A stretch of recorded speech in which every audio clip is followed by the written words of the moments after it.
મિત્રો good morning, કેમ છો બધા? મજામાં થશો તો સ્વાગત છે તમારું મારા એક આ નવા વ્લોગમાં. તો સવારમાં પહેલાં આપણે જમી લઈએ. તો જમવામાં છે સેવ ટમેટાનું શાક અને રોટલા. અને મારા મમ્મી જો ઓલા પણ કંઈક કરે છે. શું કરો મમ્મી? ફાઇનલી મિત્રો તો આપણે જમી લીધું છે અને મારા તનુબેન આવી ગયા છે સ્કૂલેથી. આજ શનિવાર છે તે નિહાળે લઈ આવ્યા. શું કરા? ખાવાનું મીઠું ખાઈ લીધું. તો હમણાં વસંતબેન આવશે અને મારી મમ્મી અને સેજલ કંઈક બહાર ગયા છે. તો બેનારે જો કન્ટિન્યુ બ્લોગમાં. મિત્રો મારા વસંતબેન આવી ગયા છે સ્કૂલેથી ને ખાવા બે. બધાને જય માતાજી, જય મા મંગલ, મોજે મસ્તરામ. ચાલો બધાય જમવા, મને ભૂખ લાગી ગઈ એટલે હું હવે જમી લઉં. અને મારા મમ્મી જો ઓલા પણ કંઈક બનાવે. અને અમારા તનુબેન અહીં જો શું કરા તનુ બોલતી નહીં આમ ખરા. તો જો મિત્રો મારા મમ્મી રાબ બનાવી નાખી છે અને હવે જો અમારા ડોગીને ખવડાવે. અલે ખાવ આમાં બેઠા આમાં આમ તો ખાય કેમ તો ખાય રહી રહ્યું છે કેમ ખાય છે. ફાઇનલી મિત્રો તો આપણે નાઈ ધોઈને થઈ ગયા છીએ ફ્રેશ અને અહીંયા આવી આવે છીએ ફળિયામાં. અને જો ચા ને ગાંઠિયા નાસ્તો બનાવી નાખ્યો છે. ચાલો બધા ચા પીવા, અડધી તમે પી લીધી. આપણે જો આ લાવ્યા છે કટક બટક. તો ચાલો આપણે ચા નાસ્તો કરી લઈએ. અને મારા મમ્મી શું અહીંયા હે ને હમણાં પ્લાન કર્યો છે કે દરિયે જવાનું હે. જવાનું દરિયે હે તનુ મમ્મી આરે આવે તો ચા પીવી હે બા જાહો રે કેટલે સુધી જવાનું છે. હા હાલા દાદા આપણે દરિયો નહીં. તો જો હમણાં જાહે દરિયે. તો તમે જોજો કેવો મજા આવશે. હું તો કઈ જવાનું છું નહીં. તો મારા વસંતબેન જવાના છે દશરથભાઈ તો હાલી ના કે નગર તમે બેન ભાર બે ગાડી માં જાય. તો અમારે હવે જવાનું છે દરિયે. તો અમારા દશરથભાઈ જો ફુલેવર સુધારે છે. તો હારે શાક બનાવવું જોઈએ ને એટલે અમે આવીને ત્યાં લગીમાં ફુલેવર સુધારી નાખશે. તો અમે હવે જઈશું, મારા મમ્મી, મારી નાની બેન તન્વી અને સેજલ અને હું. અમે જઈશું દરિયે. તો અમે મિત્રો હવે જો અહીંયા પહોંચી ગયા છીએ. આ મારે દરિયા જવાનો રસ્તો છે. આ દેખાય કે ચોટ કહેવાય આને. આ બધું જંગલ છે અમારા જાંજમેર ગામનું. આમાં બધે બાવળીયા હતા પણ કાપી નાખ્યા છે. અને આ બાજુ છે હજી. આમાં બીક લાગે એવું બધું હે. તો અમે હાલા જાય. તો આ અમારા જાંજમેર ગામનું જંગલ છે.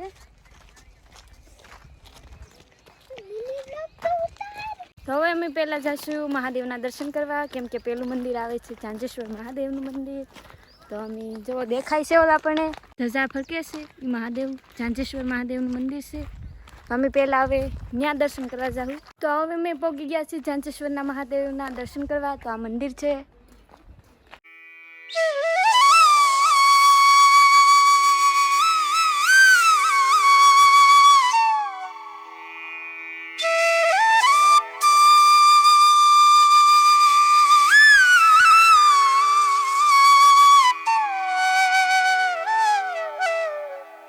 તો અમારે આ ચાંચેશ્વર મહાદેવનું મંદિર છે. તો આ હનુમાન દાદા છે.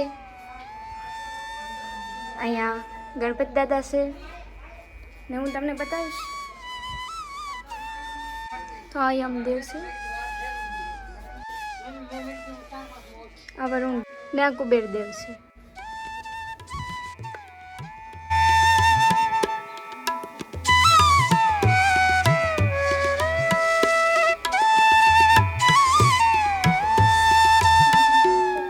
દર્શન કરી લીધા અને હવે અમે જઈએ છીએ દરિયે. અહીંયા એક બાપુ રહેશે. તો મારા મમ્મી કે ના જવું છે.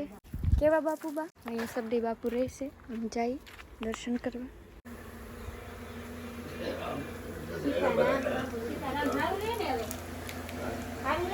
સબરૂ બાપુ છે. બાપુને બીમારી છે એટલે ઓક્સિજનનો બાટલો છે. તો દર્શન કરી લઈ મને. તો જો આ બાપુ હતા સબરી બાપુ, તે અહીંયા રહે છે. આ જંગલ વિશે આ ઝૂંપડું બનાવેલું છે. એના રહે છે. એ બાપુને બીમારી છે એટલે એ ઓક્સિજનના બાટલા ઉપર અહીંયા રાખેલા છે. પછી આ અમારા ગામમાં જ્યારે ચાંચેશ્વર મહાદેવનું મંદિર બંધાણું હતું ત્યારે અહીંયા હવનકુંડ છે. અહીંયા હવન કરેલા હતા. તો આ બધા દેખાય એ બધા હવનકુંડ છે. અહીંયા હવન હતું મારા ચાંચેશ્વર મહાદેવ એટલે કે અહીંયા દરિયે. અને હવે અમે જઈએ છીએ દરિયે. તો અમે હવે પહોંચી ગયા છીએ આલા દાદાના મંદિરે એટલે કે દરિયે. તો આ બધું જુઓ નાળિયેરીને એવું આ બગીચો છે. મારી મમ્મીની આલા જાય છે તન્વીબેનની આગળ. તો આ બધી નાળિયેરી અહીંયા સોંપેલી છે. જોકે અહીંયા રીલ ઉતારવા આવે તો એકદમ મસ્ત ઉતરે. અત્યારે વેકેશન નથી, નકર તો અહીંયા માણસો ખૂટે જ નહીં. બેકા અહીંયા જંગલ છે એટલે બીક લાગે ને, એટલે માણસો ઓછા હોય. તો આ બધી જગ્યા છે. તો આ છે મંદિર આલા દાદાનું, અને આ જે બાવળિયાને એવું બધું દેખાય છે એ જંગલ છે. તો હાલો મિત્ર, અમે પહોંચી ગયા છીએ આલા દાદાના દર્શને. તો હવે અમે દર્શન કરી લઈશું. તો આ મંદિર છે. આ શિયાળ પરિવારના દાદા છે, પણ અમે દરિયા આવ્યા છીએ એટલે અમે દર્શન કરી લઈશું અને પછી અમે જઈશું એટલે કે દરિયો જોવા. તો દાદાના દર્શન કરી લઈએ હવે. મારા તન્વીબેન ને સેજલબેન ને મારા મમ્મીની બધા દર્શન કરે છે. તો હાલ હું તમને મંદિર બતાવી દઉં. ત્યાં સુધીમાં આ બધા ફોટા છે. આ અમારા ચામુંડમાં, ખોડિયારમાં, રાધે કૃષ્ણ, રામ સીતા લક્ષ્મણ જાનકી. આ મહાદેવ છે.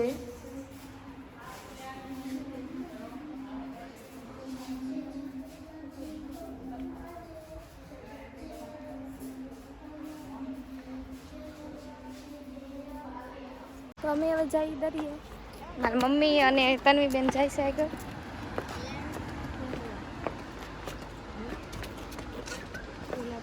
આ અમારા ઝાંઝમેર ગામનો દરિયો છે. અહીંયા બધા બાર ગામના ફરવા પણ આવે છે. અત્યારમાં એટલે કે વેકેશન ન હોય બધાને, અમુક જે નવરા હોય એ આવે. તો આ અમારા ઝાંઝમેર ગામનો દરિયો છે. આ શમશાન છે, મોક્ષધામ કહેવાય તે છે. તો જો આ અમારો ઝાંઝમેર ગામનો દરિયો છે.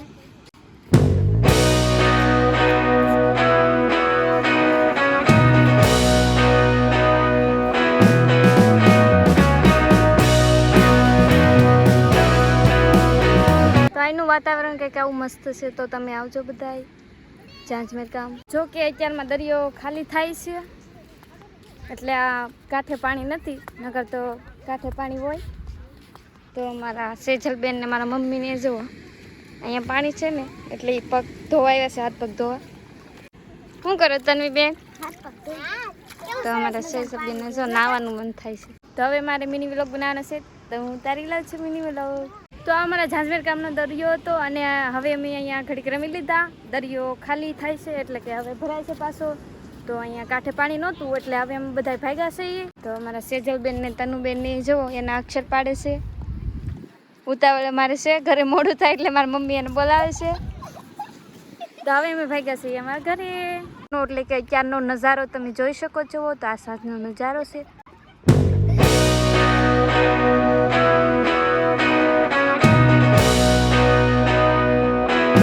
તો હવે અંધારું જેવું થઈ ગયું છે ને અમે હવે પછી ભાગ્યા છીએ ઘરે.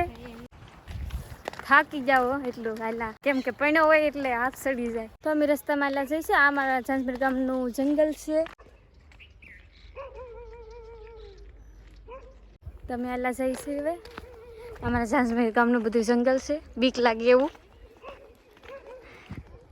તો ઝાંઝમેર આવો તો આવજો જરૂર દરિયાકાંઠે. ત્યાં નજારો તેવો કંઈક મસ્ત છે, તમને ઘરે જવાનું મન જ ન થાય. તો હવે અમે મારા ઘરે પહોંચી ગયા છીએ. તો દશરથભાઈ જે હું કહેતી હતી ને કે ફુલેવર તૈયાર કરી રાખશે, તો એને આ સુધારી નાખ્યો છે. ફોન જોતા હવે મારી વાળો ફોન જોતો હું કરે અહીં એકલો એકલો, બસ સારું. અને અમે જે એનો વાળો ફોન હતો અમે લઈ ગયેલા હતા દરિયે. દશરથભાઈ ને આવું પણ કેમ કે હાલી તો નહીં કે, તો એને કેમ લઈ જવા એમ થાય ને. આપણે પછી જાહો, તમે એટલા સપોર્ટ કરો, આપણે એક 4 વ્હીલ લઈ લઈ. હા તો થાય. તો દશરથભાઈ ને પછી 4 વ્હીલ માં બેહીને જવાય. તો સપોર્ટ કરતા રહેજો. અને મિત્ર તો સાંજ પડી ગઈ છે, અને ચાલો હવે આપણે વાળું કરી લઈએ. તો ફુલેવરનું શાક છે અને દૂધ, અને જો અહીં બધા વાળું કરે છે. હાલો બધા વાળું કરવા. તો મમ્મી વાળું કરે છે, અને અમારા સાસુબેન જો વાળું કરી લીધા અને પથારી કરે. તો આપણે જમી લીધું છે, અને ચેનલમાં પહેલી વાર હોય તો સબસ્ક્રાઈબ કરી નાખજો. અને આશા છે કે આજનો બ્લોગ તમને ગમ્યો હશે. ગમ્યો હોય તો એક લાઈક, શેર, સબસ્ક્રાઈબ કરવાનું ભૂલતા નહીં. મળશું પાછા એક નવા બ્લોગમાં. ત્યાં સુધી બાય બાય.